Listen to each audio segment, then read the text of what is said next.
बार नहीं है, ये पहली बार नहीं है कि भारत ने इस स्टेज तक सफलता या कामयाबी हासिल कर ली हो। पिछली बार भी ये सेपरेशन बहुत साफ हुआ था। लैंडिंग के तरफ जब हॉरिजॉन्टल से वर्टिकल होना था लैंडर को, वहां गड़बड़ हो गई थी। ऐसा सोमनाथ जी, इसरो के जो चेयरमैन है मौजूदा, उन्होंने खुद ये कहा है News18.com को। वहीं तैयारी चांद से जुड़े रहस्यों से पर्दा उठाने की है, लेकिन इससे कई ज्यादा बड़ा सवाल है चंद्रयान 3 के लैंडर की सॉफ्ट लैंडिंग का। सबसे बड़ा प्रश्न है। चलिए प्रियंका कांडपाल के पास चलते हैं, जो इस वक्त हमारे साथ लाइव जुड़ रही हैं। प्रियंका, बताइए आप कहां हैं और क्या आपके साथ कोई एक्सपर्ट है जो इस पर और रोशनी डाल सकेंगे? जी प्रियंका। जी बिल्कुल जी, इस वक्त स्पेस इंडिया में हम लोग मौजूद हैं। हमारे साथ यहाँ से अरुण यादव हैं। अरुण जी, अब थोड़ी ही देर में डिटैच होने वाला है लैंडर। कितना इंपॉर्टेंट है, अगर मैं कहूँ, चंद्रयान मिशन के लिए इस लैंडर का सेफली डिटैच हो जाना?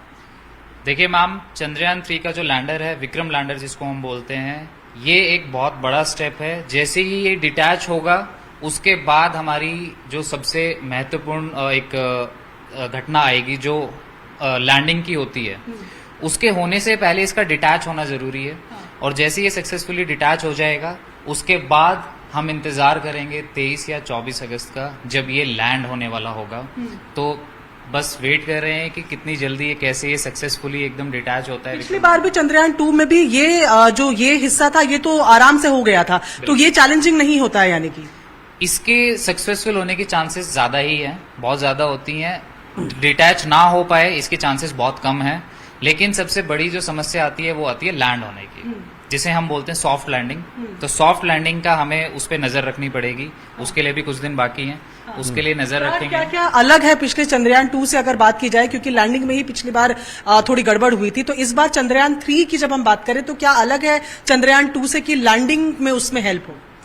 लैंडिंग में अगर हेल्प हो, उसमें चंद्रयान 3 का जो विक्रम जो लैंडर है, विक्रम लैंडर के जिस चीज पे वो लैंड करता है, उसे हम लेग्स बोलते हैं। वो लेग्स जो हैं इस बार और मजबूत बनाए गए हैं थोड़े से, ताकि अगर इम्पैक्ट ज्यादा होता है तो उसको वो झेल सके और सक्सेसफुली एक सॉफ्ट लैंडिंग वो कर सके।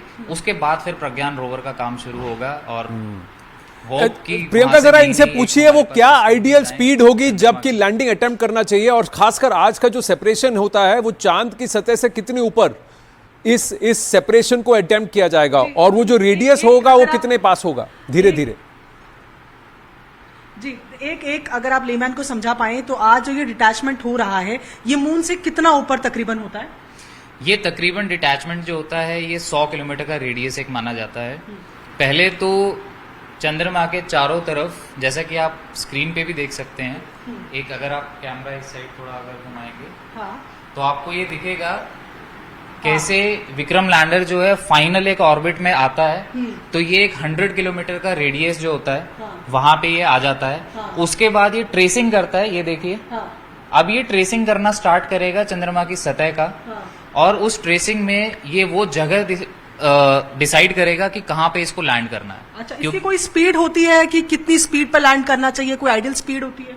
स्पीड जो है वो मानी तो यही जाती है कि कम से कम रहे।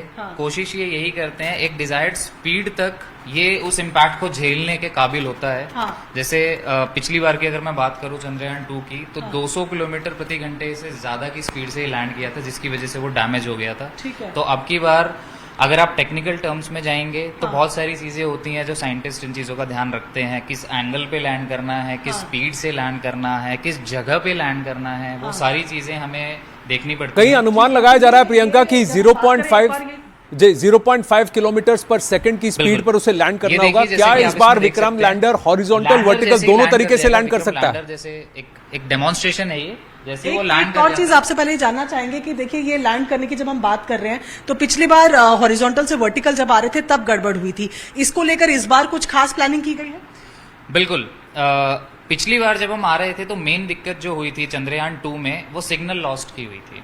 सिग्नल जो है वो टूट चुका था। और जब सिग्नल टूट जाता है तो आप लैंडर की जिस एंगल पे वो लैंड करने वाला है, कहाँ वो लैंड करने वाला है, आप वो चीजें वो कंट्रोल खो देते हैं। अब की बार इन चीजों को और ध्यान में रखा गया है, और ये इंश्योर किया गया है कि ये सारी चीजें हमारे कंट्रोल में रहे, सिग्नल हमारा लॉस्ट ना हो, और जिस एंगल और जिस स्पीड पे हमने ये चीज प्लान की है उसी एंगल और उसी स्पीड पे ये सॉफ्ट लैंडिंग कर जाए तो बिल्कुल सारी चीजें। और एक बात ये भी होगी कि साउथ पोल पे क्योंकि लैंडिंग की बात हो रही है, तो क्या ये पहले से तय होता है कि जैसे कि हम पहले भी डिस्कस कर रहे थे कि चांद में काफी गड्ढे जैसे जो दिखते हैं, ये पहले से डिसाइडेड होता है कि लैंडिंग किस प्रॉपर जगह में होगी, या विक्रम लैंडर जो है वो खुद ट्रेस करके अपने लिए कोई जगह फाइनलाइज करता है कि यहाँ पर लैंडिंग होनी है? लैंडिंग की जगह पहले से डिसाइडेड होती है, क्योंकि जब तक आप किसी इतना बड़ा मिशन आप भेज रहे हैं एक दूसरे एक सेलेस्टियल बॉडी जिसको हम बोलते हैं कि एक मून पे आप एक मिशन भेज रहे हैं, हर एक चीज आपकी प्लान्ड होती है। कहाँ पे लैंड करना है ये भी प्लान्ड है, साउथ पोल पे कितने डिग्री पे, जैसे मैं आपको अगर एग्जैक्ट बताऊं तो 69 पॉइंट समथिंग डिग्री है साउथ जहाँ पे ये लैंड करने वाला है, तकरीबन 70 डिग्री पे ये लैंड करने वाला है। और जो जगह है उस जगह का नाम भी अगर मैं आपको बताऊं तो एक एटकिन बेसिन है। एटकिन बेसिन एक क्रेटर है वहाँ का जहाँ पे ये चीज डिसाइड की गई है, जहाँ पे लैंड होगा। क्या ये एटकिन बेसिन को इसीलिए चुना गया क्योंकि सबसे ज्यादा वहाँ ओपन सरफेस है, सतह है, not exact landing surface decide किया गया है कि यहाँ पे लैंड करना है। जिस जगह को चूज करने की आप बात कर रहे हैं एटकिन बेसिन की, क्या उसको इसलिए चूज किया गया है क्योंकि स्पेशियस है बाकियों की कंपैरिजन में, एक सेफ साइड लेते हुए? सरफेस एरिया आपको ज्यादा मिलेगा लैंडिंग के। और इसके पीछे मैं आपको एक रीजन और बताता हूँ। जब भी आप किसी गड्ढे में लैंड करते हैं, कोई क्रेटर जब होता है, तो आप ये मान के चलिए कि एक किसी भी जगह की, जैसे अर्थ अगर आप मानेंगे तो अर्थ में 3 लेयर्स हैं। एक सबसे ऊपरी सतह होती है जिसको हम क्रस्ट बोलते हैं, उसके नीचे एक सतह होती है जिसे हम मैंटल बोलते हैं, उसके सबसे अंदर एक सतह होती है जिसे हम कोर बोलते हैं जी। ऐसे ही मून में भी अलग अलग सतह होती हैं, क्रस्ट, मैंटल, कोर। तो जहाँ पे बहुत बड़ा गड्ढा है वहां पे जो मेंटल सतह होती है वो थोड़ी नजदीक होती है। तो अगर आप क्रस्ट के साथ साथ अगर मेंटल की भी स्टडी कर लें और शायद वहां से आपको उसका कोई ट्रेस मिल जाए, या फिर मेंटल की अलग एक और लेयर की आप स्टडी कर सकें, तो बहुत अच्छा होगा। इसलिए उसको वहां पे लैंड कराया जा रहा है। ठीक है, मेरे पास यहाँ पर मुझे और कुछ तो नहीं, लेकिन एक ये मून की पिक्चर नजर आ रही है जहां पर मैं जरा आपसे समझना चाहूँ कि हम जब साउथ पोल की बात कर रहे हैं तो इस तरफ कहीं पर जाएगा, इस तरफ ये पूरा 90 डिग्री आपका पड़ता है अगर आप बिल्कुल एग्जैक्ट माना जाए। अगर आप इसको एक एक्सेस मानते हैं तो ये आपका नॉर्थ पोल होगा, ये आपका साउथ पोल होगा। ये 90 डिग्री है। आप इससे थोड़ा सा ऊपर आ जाइए लगभग 70 डिग्री पे। 70 डिग्री ये पूरा एक लैटिट्यूड बनता है 70 का। यहाँ पे अब ये पाथ ट्रेसिंग होती है जहाँ पे आके ये लैंड करेगा। तो क्या इस एटकिन बेसिन पे इसके अलावा और कोई चंद्रयान कभी गया है किसी और देश का? लैटिट्यूड आपका 70 के आसपास है जो साउथ में आपका लैंड। ये एक और अहम सवाल जो हमारे एंकर आपसे पूछना चाह रहे हैं कि ये जो एटकिन बेसिस फाइनल किया गया है, आज तक चंद्रयान से पहले यहाँ कोई और पहुंचा है? नहीं, ये जो सतह जो पर्टिकुलर स्पॉट डिसाइड किया गया है, ये एक ऐसा स्पॉट है जहाँ पे आज तक कोई देश, किसी भी देश का कोई भी मिशन यहाँ पे लैंड नहीं कर पाया। अटेम्प्ट किया है किसी ने? अटेम्प्ट भी नहीं कर पाया। अटेम्प्ट भी इंडिया ने ही किया था। अच्छा। चंद्रयान 2 का जो अटेम्प्ट था वो भी इंडिया के द्वारा था। और उससे पहले मैं आपको बताऊं तो 3 देश ऐसे हैं जैसे चाइना, रशिया और अमेरिका, जो यहाँ पे ऑलरेडी लैंड कर चुके हैं। साउथ पोल पे नहीं, बट दूसरी लोकेशंस पे वो ऑलरेडी लैंड कर चुके हैं। बट अगर साउथ पोल पे इंडिया की लैंडिंग होती है तो it will be the first in history and historic. बिल्कुल हिस्टोरिक। क्या आपने बताया कि इस तरीके के कुछ मिशन होते हैं तो जाहिर तौर पर सब कुछ वेक स्टडीज के लिए नहीं जाता, सिस्टमैटिक तरीके से कुछ चीजें होती है जिसके लिए भेजा जाता है। चंद्रयान 3 की अगर बात करें, क्या कुछ एक्सपेक्ट करना चाहिए इस मिशन से? क्या कुछ स्टडीज सामने आ सकती हैं? बिल्कुल। जब भी आप कोई मिशन भेजते हैं कहीं पे तो आपके एम डिसाइडेड होते हैं पहले से कि हमें इन पर्टिकुलर फील्ड की स्टडी करनी है। ऐसे ही चंद्रयान 3 के लिए भी अलग अलग हमने सेंसर मान लीजिए, डिवाइसेस मान लीजिए, हमने डिवाइसेस वहाँ पे लैंडर में, रोवर में लगा के भेजी हैं, जिनको जब वो वहाँ पे जाएंगे, लैंडर जब लैंड करेगा उसकी डिवाइसेस अपना काम करेंगी, रोवर जब बाहर निकलेगा उसकी डिवाइसेस अलग काम करेंगी। और ये रिलेटेड हो सकती हैं कि चंद्रमा की सतह की स्टडी करना, चंद्रमा पे जो कंपन जो होती हैं, सीस्मिक डिवाइसेस है चंद्रयान 3 में? टोटल इसमें 6 डिवाइसेस हम भेज रहे हैं। 6 में से एक जो है ऑलरेडी उसने अपना काम शुरू कर दिया है। जो मून ऑर्बिट से हम बात करें तो वो ऑर्बिटर स्टडी करने वाला है। अच्छा, एक ऑलरेडी डिवाइस जो है वो काम ऑलरेडी डिवाइस जो है वो प्रोपल्शन मॉड्यूल जिसे हम बोलते हैं, जो जिस हिस्से से विक्रम लैंडर अलग हो चुका है उस हिस्से में वो डिवाइस लगी। प्रियंका उनसे पूछिएगा ऑलरेडी अपना काम वो जो पिछली बार का ऑर्बिटर है, क्या वो ऑर्बिटर अभी भी सक्रिय है? उसकी क्या भूमिका होगी? पहुंचने के बाद, लैंड करने के बाद अपना काम शुरू करेंगे। जो पिछली बार चंद्रयान 2 की जब हम बात कर रहे हैं तो जो ऑर्बिटर उस वक्त था, क्या वो अभी भी सक्रिय है? उसकी क्या भूमिका होने वाली है?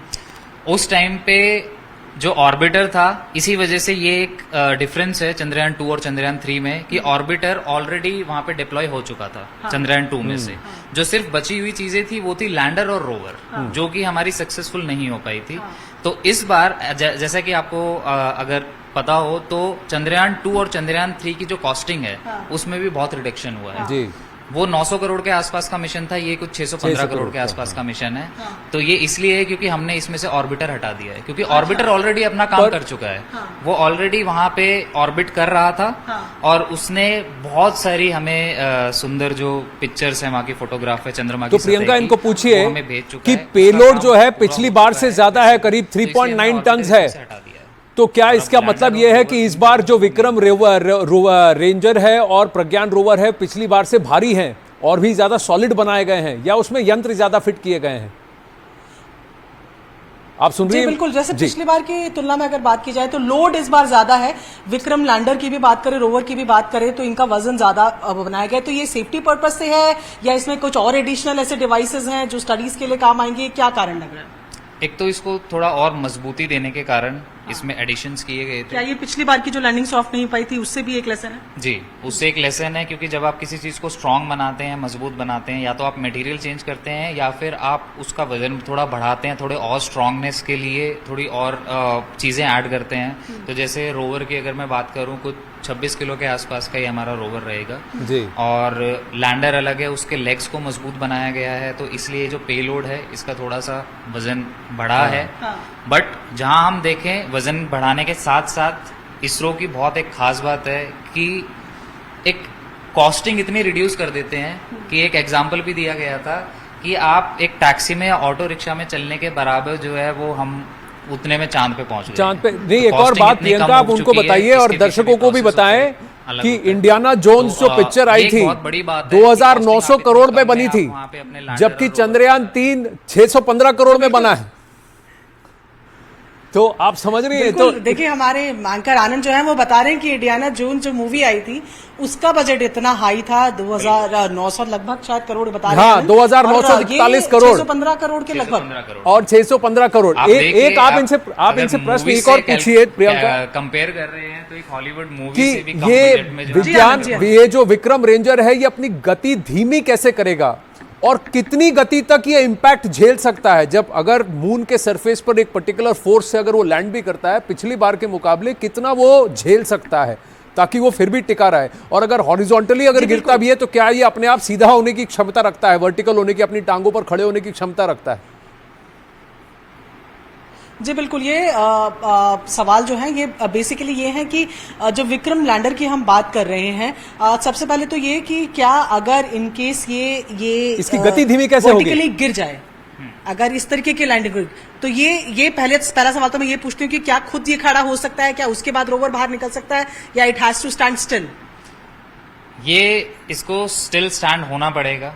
क्योंकि अगर इसका संपर्क टूटा तो कमांड नहीं जा पाएगी रोवर के पास। और क्योंकि रोवर से एक प्लेटफॉर्म बाहर निकलना है और उस प्लेटफॉर्म की एक जगह है जहां से वो रैंप है, वो रैंप जहां से खुलेगा, जहां से निकलेगा, तो उसके लिए उसका डिजायर्ड पोजीशन में कि जो पोजीशन हमें चाहिए उसका उस पोजीशन में वहां पे खड़ा होना जरूरी है। क्योंकि अगर वो टेढ़ा हुआ या गिर गया किसी तरीके से तो रैंप तो आप मान लीजिए कि एक बार को चलो निकल आए, बट रोवर बाहर कैसे आएगा? और हम नेगेटिव क्यों सोचें? नेगेटिव की बात नहीं, इसमें यह है कि क्या इस बार उसमें फजी लॉजिक ऐसा ऐड किया गया है? स्पीड, हाँ जी, इसके टोटल आप मान के चलिए कि जब रॉकेट ऊपर जाता है एक थ्रस्ट डेवलप करता है वो ऊपर जाने के लिए। यही प्रोसेस जो है हमारा विक्रम लैंडर यूज करेगा अंदर पहुंचने के लिए, लैंड करने के लिए। ये जिस डायरेक्शन में मूव करेगा उस डायरेक्शन में थ्रस्ट डेवलप करेगा और उसको एक ब्रेकिंग के तौर पे यूज किया जाएगा। ठीक है, क्योंकि ग्रेविटेशनल फोर्स या बहुत कम है मून की, आप ये मान के चलिए। तो अगर आपको ब्रेकिंग मैकेनिज्म लगाना है एयर में, अगर आप हवा में ब्रेक मारना चाहते हो तो उसके लिए कुछ चीज पॉसिबल नहीं है सिवाय इस चीज के कि आप विपरीत दिशा में एक अपने इंजन ऑन कर दीजिए ताकि ब्रेकिंग हो जाए, और हम यही कोशिश करेंगे कि वो बहुत स्मूथली हो और कम से कम स्पीड में वो जाके लैंड करे, जिसे हम सॉफ्ट लैंडिंग बोलते हैं, जो लास्ट टाइम रह गई थी। लेकिन इस बार पूरी उम्मीद है हमें कि सॉफ्ट लैंडिंग होगी और जिस चीज के लिए हमने ये मिशन भेजा है चंद्रयान 3, ये बिल्कुल सक्सेसफुल। जरा उनसे पूछिए, क्योंकि सोमनाथ जी ने भी ये कहा था कि कम से कम 1 साल इन्होंने सिर्फ इसको